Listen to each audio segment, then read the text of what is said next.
Okay, continuing the 50 chapters from the book that God dictated to me as he dictated the Torah to Moses. And quite frankly, as he dictated the books of the prophets to the prophets. The entirety of the Hebrew Bible is by his command and direction. It's all his, every bit of it. And you can see it in the prophets by the way some of the books go together. From prophets that didn't even live in the same time. To know it's the day of the Lord, you got to combine, actually, Isaiah, of course, 11 and 53. Jeremiah 31 is the most important. Because it says, when the land blooms again, the ruined cities restored, and Jerusalem rebuilt, I'll make a new covenant with you. Okay, it's a covenant of sin forgiveness. I'll write Torah on your heart, and all shall heed me. For I shall forgive your sins and iniquities and remember them no more. Same thing he did with the exiles. They became a holy seed and built the second temple. Well, God's returning. If he's making a covenant, he's returning.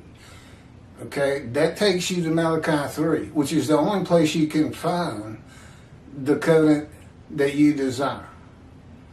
God says, I'm sending my messenger before me to clear the way. I'm returning to my temple, and the angel of the covenant that you desire is already on the way. Elijah's the messenger, by the way. He's the one that clears the way. It's not Moshe. So, let me get situated here. Torah written on every heart, chapter 11. No, I'm not centered. There. Chapter 11, Torah written on every heart. Again, this is God's writing. Now, I had lived a lot because I know all this so thoroughly, having been taught it, wrote blogs on it, turned the blogs into the book. And now I've been doing the videos since COVID.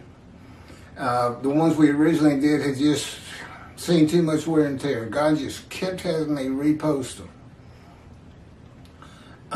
Re-download, re-upload. And they're just, we pretty much phased them out. I don't see them coming up anymore. I redid all 50 chapters last week. And they've been posted 7 times. And they're already starting to show a little wear.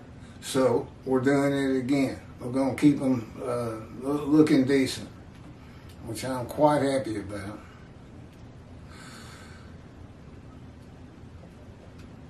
Okay, this is from Jeremiah 31 through 34, verses 31 through 34. See, a time is coming, declares the Lord, when I will make a new covenant with the house of Israel and the house of Judah. It will not be like the covenant I made with their fathers when I took them by the hand to lead them out of the land of Egypt, a covenant which they broke. Though I espouse them, that would be married or adopted anyway, then, declares the Lord, but such is the covenant I will make with the house of Israel after these days, declares the Lord. I will put my teaching into their innermost being and inscribe it upon their hearts. Then I will be their God, and they shall be my people. Okay, that's the original covenant. Israelites, if you will do all that I had Moses tell you, all my commandments, laws, and rules, I will be your God. And to a man they had gathered as one man Israel. It's only happened 2 times, but this was the first one. And to a man they agreed. And he became their God, and the Jewish people became his people, his chosen, his children, his bride. It's got all kinds of names. No longer will they need to teach one another and say to one another, heed the Lord. For all of them, from the least of them to the greatest, shall heed me, declares the Lord.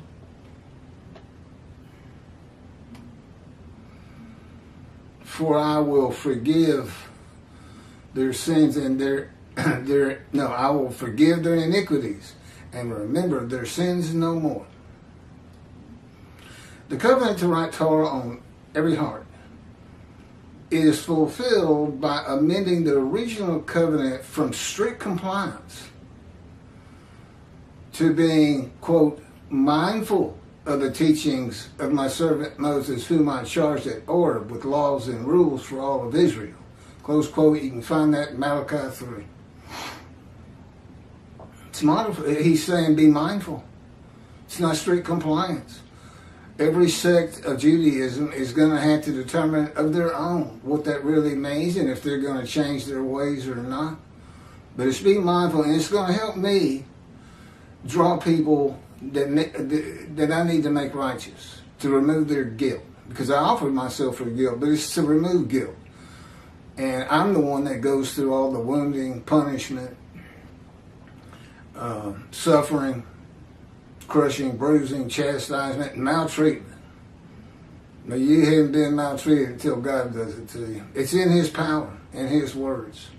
To change me, He takes somebody with a fiery spirit like Moses, like Ezekiel, believe it or not, and myself.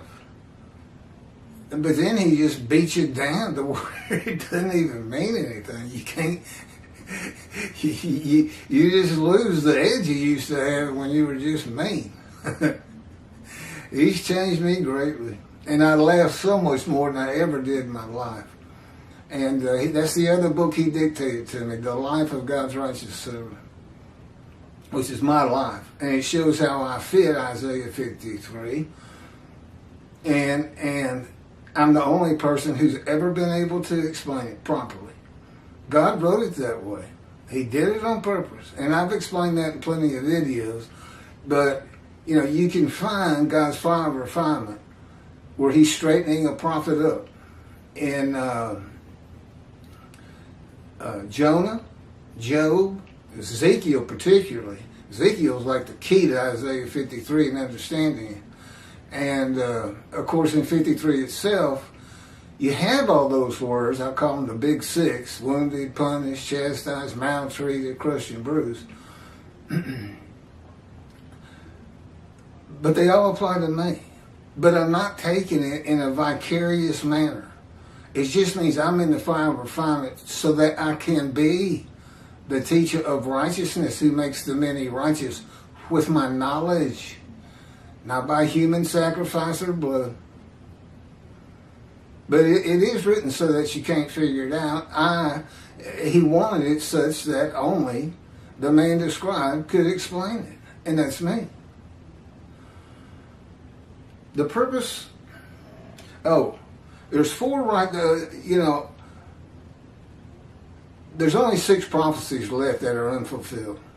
4 righteous men to come. And this is the time to come. And 2 covenants. Covenant of friendship and this Jeremiah covenant of sin forgiveness, which I'm going to be explaining a lot more. 4. Okay? That's Elijah, the prophet like Moses, Moshiach, and the man actually described in Isaiah 53. You got 4 righteous servants, but only 1 description. I'm all for it. Yeah. I've already written 2 books dictate to me what is the unique about Moses. Well, there's the Exodus, of course, of which there's no need for today. But God dictated the Torah to him. He dictated a book to him. And how do we know? Because Moses could not have possibly known the information of the first 5 books of the Bible. He just couldn't know. Any more than I could know this. This is my first and foremost proof, is this book that we keep putting on video, because apparently people don't care to read much, because I can tell when somebody goes to WordPress and is looking at the book itself. And it's pretty rare. It doesn't happen much. Mindful of the teachings of my servant Moses, by those who heed, fear, and revere his name, and giving everyone a clean slate. free of all sins, rather than all the people in compliance and animal sacrifice for forgiveness. That's how. All of which is in part to draw the many and the multitude back to Judaism by the teachings of God's righteous servant. And this is what Elijah does in Malachi 3. Recounseling parents with children and children with their parents. And doing it through Judaism. God's lost. Everybody get together and go to synagogue together. So he's doing the same thing. Elijah's doing the same thing the righteous servant is said to do. Prophet like Moses, God's veritable mouthpiece on earth and the writer of his words. Moshiach, well, King David was instrumental in gathering all the materials for the first temple. Solomon actually had it built. King David passed away. They sometimes call it Solomon's temple. So, along with the messenger Elijah clearing the way for God to return to his temple, which means being instrumental in getting it built, so is David.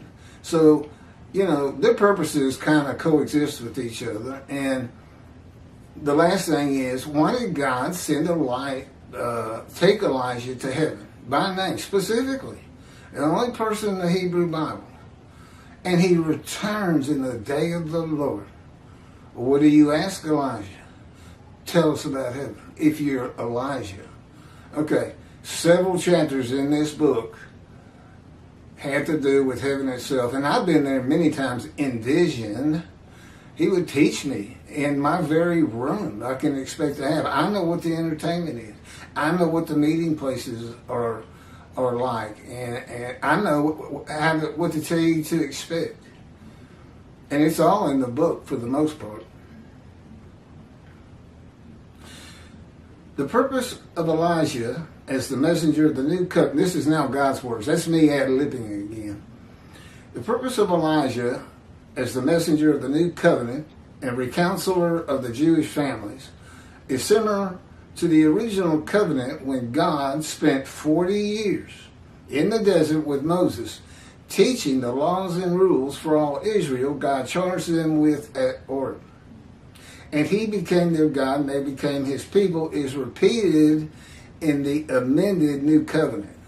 That's what it is. It's an amendment and confirmation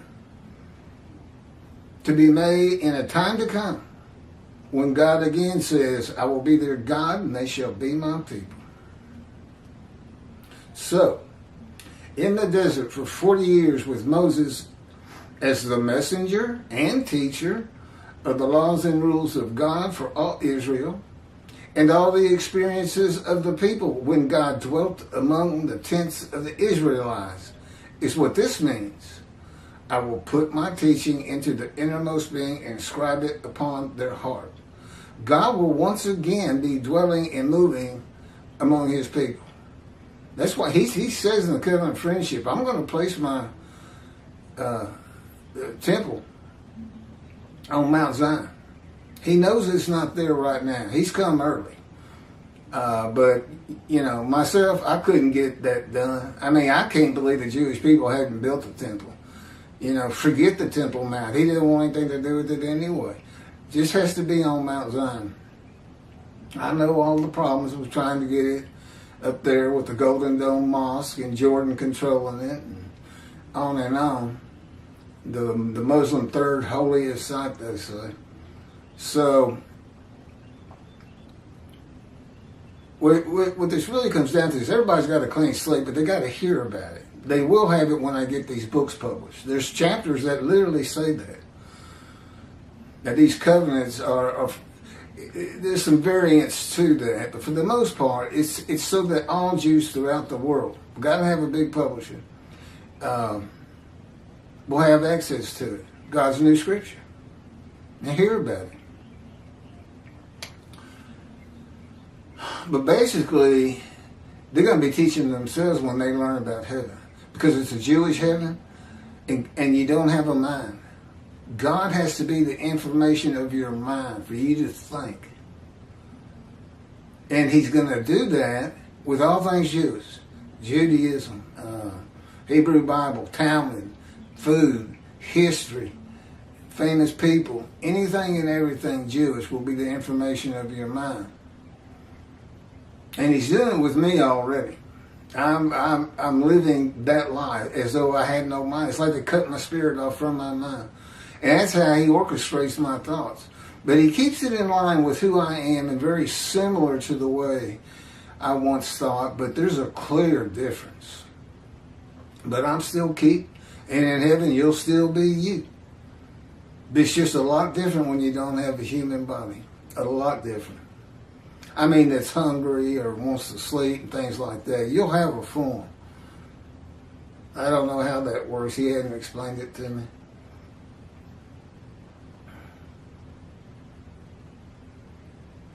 And in the years it takes, many, this is to get his temple rebuilt, to clear the temple. No, we're not doing that anymore. We're going to take that out. When Moses walked among the tents of the Hebrews, God was with him. You see, the Spirit of God alights upon you. That's Isaiah 11. Alights upon the twig of the anointed one. The Spirit alighting upon you is the anointment. And God is in his Spirit. 11 could have just as well read the Spirit of God and the presence of God, if you will, alighted upon the twig of the shoot of the stump of Jesse. Every one of the prophets of the Jewish people was a man of divine beings, because that's how he talks to a man. He comes within you with the person of his Spirit, who is an angel, and most definitely a person, and manipulates your mind. He makes you, it's as though you're having a conversation with him, but he's doing it by manipulating your mind. The sages wonder, did Moses hear God with his ears? Answer is no. He can make it seem like that, but rarely does he. That's not how it's done. And so immediately the man, Moshiach, becomes a man of divine beings. And that would include me. This is all real. This is the time to come. That land lay desolate for 2,000 years till the Jewish people returned after the Holocaust, created the state of Israel, and started to make it bloom again. Took a lot of toil and a lot of hard work, restored the old cities, Jaffa, just all of them. And Jerusalem is a mighty metropolitan city now.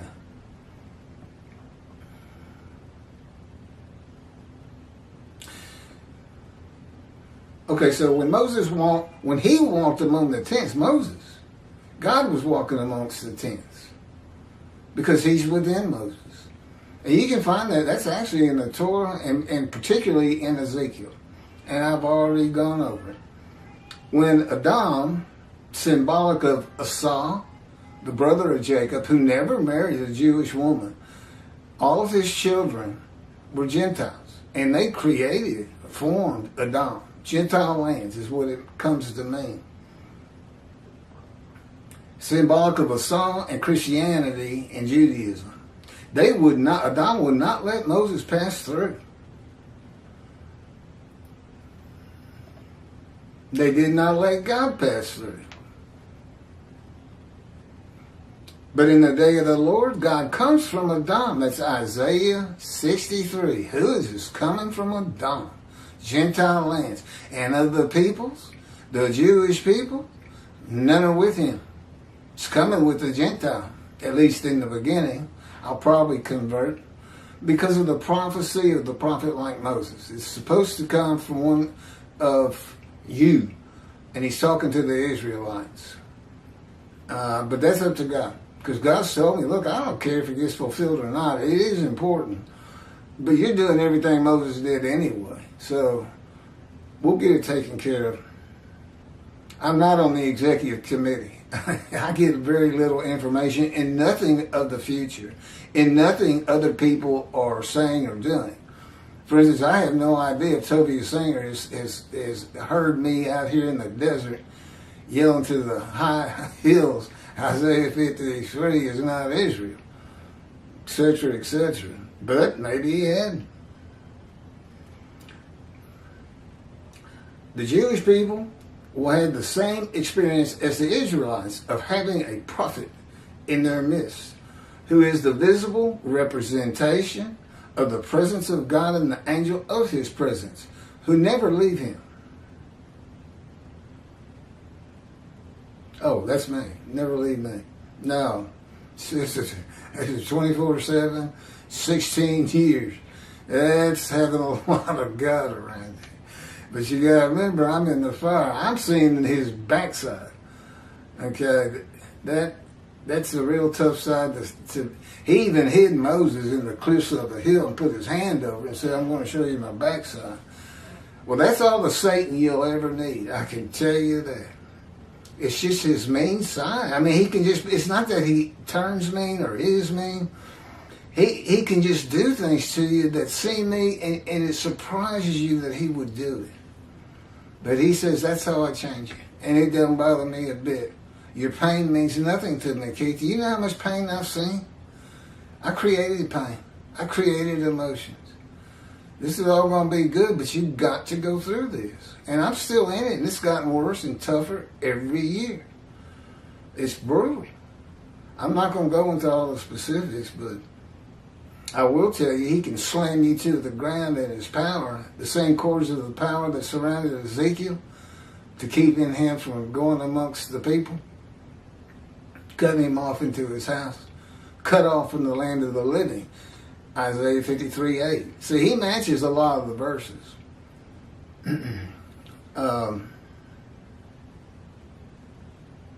In Malachi 3, God makes it clear that he knows many will fear, heed, and revere him, and that many will not. He points it out.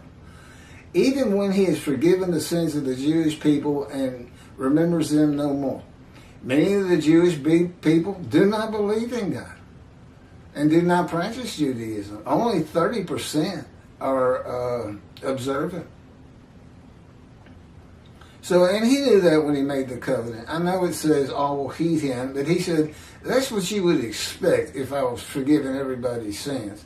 He said, but we all know better. I knew when I told the Israelites what sin was and not to do it, that they were going to keep sinning. You know, some would come correct. And he says, it's really for them. It's to live a better life. The earth is harsh.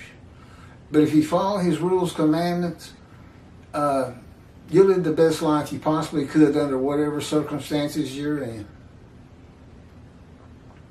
Yeah, everybody didn't have to be. I hear Jews for Judaism saying, well, if we were all sin-free to the best of our abilities, then maybe God will come back. No. It's just y'all return, I'll return. Well, you did return, and here he is. See, your time is coming. It's right here. And he can speak through me just like he did Moses. He does it on these videos sometimes. Sometimes I don't even know he's doing it until I rewatch it. I said, wait a minute, that's you saying that. That's not me.